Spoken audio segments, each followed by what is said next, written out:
महोदय, हमने ऐसा प्रयास ही नहीं किया कि किसी परियोजना को एक ऐसा संयुक्त उद्यम माना जाए जिसमें उसके निर्माता, श्रमिकों, वहाँ रहने वाले अन्य मजदूरों, वैज्ञानिकों, प्रबंधकों तथा अन्य संबद्ध लोगों को भागीदारी का अनुभव हो।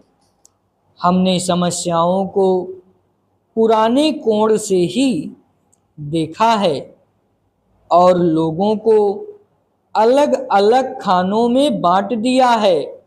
इसलिए ये झूठे विभाजन समाप्त होने चाहिए।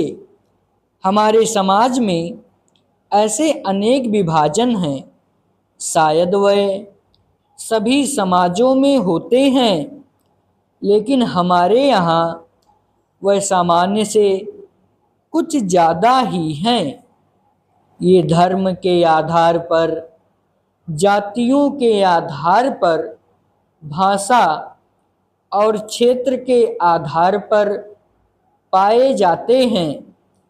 एक व्यक्ति और एक वर्ग को दूसरों से अलग करने वाली अनेक तरह की दीवारें हैं और इन सब विभाजनों से हमारा राष्ट्र कमज़ोर हुआ है। स्वतंत्रता आंदोलन के दौरान इन विभाजनों का इस्तेमाल हमारी एकता को तोड़ने के लिए किया जाता था। आज भी इन्हें उन लोगों को कमज़ोर बनाने के लिए काम में लाया जाता है जो एक होकर खड़े होना चाहते हैं, जो भिन्न भिन्न जातियों और धर्मों के होते हुए भी एक ही उद्देश्य से प्रेरित हैं। हमें यह सावधानी रखनी होगी कि ऐसे लोगों के समूह को कोई भी कमज़ोर ना कर सके। हमें ऐसे वर्गों का और विस्तार करने की कोशिश करनी चाहिए जिससे उनके अंतर्गत हमारे और भी अधिक ऐसे लोग आते जाएं जो एक विशेष उद्देश्य को पूरा करने के लिए कृत संकल्प हों, क्योंकि यही देश के हित में है। इसी से देश मजबूत बनेगा। देशवासी मजबूत बनेंगे जिनके अंतर्गत कोई एक वर्ग ही नहीं है बल्कि सभी वर्गों के लोग हैं।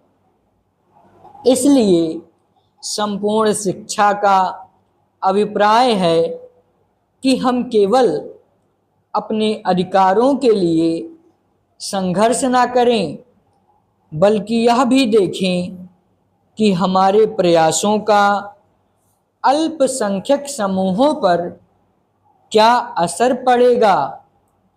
औद्योगिक क्षेत्र सुगठित है, उसकी आवाज़ शक्तिशाली है, उसमें एकता है और इसलिए इसका प्रभाव पड़ता है। लेकिन हमारे देश में बहुत से ऐसे लोग हैं जिनकी आवश्यकताएं अन्य वर्गों से कहीं ज़्यादा महत्व की हैं, परंतु उनमें एकता नहीं है। उनकी मांग को प्रस्तुत करने वाला कोई नहीं है और उन्हें शायद पता तक नहीं होता कि उनकी कुछ मांगें भी हैं, लेकिन केवल इसी कारण से उनकी उपेक्षा नहीं की जा सकती।